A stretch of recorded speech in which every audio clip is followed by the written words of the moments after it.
My point is that so much of special education now is about the fight between the school and the parent, and it is so confrontational.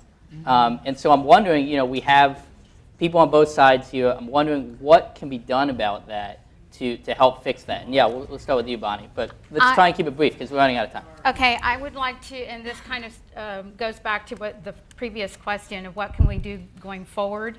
Right now, the burden of proof falls on the parent when they file a due process hearing. The school district basically does not have to prove anything about the parent's allegations against them.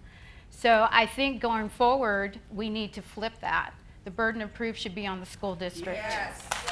How would that play out, though? So what do you mean the burden of proof would be on the school district? In other words, the district has to prove to the hearing officer that they did or did not, they would take the position that they did, provide a free, appropriate public education. I see. So we should have a simpler system of dispute resolution. It is over-lawyered.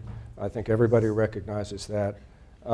It's interesting to me, President Ford signed this bill into law in 1975. And he had a signing statement that he made at the time. He said he signed it with reluctance. He thought the intent of the bill was excellent. Everybody supported the intent of the bill, but he predicted this bill is going to raise expectations that will never be fulfilled because it's not going to be properly funded. He also predicted it would create a lot of paperwork and a lot of bureaucracy, and here we are many years later.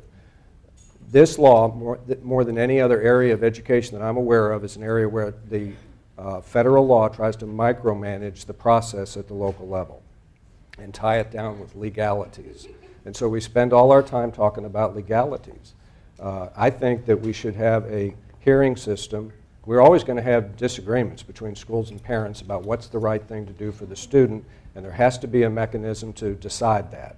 And we should have someone independent that makes that decision. I think it ought to be an educator rather than a lawyer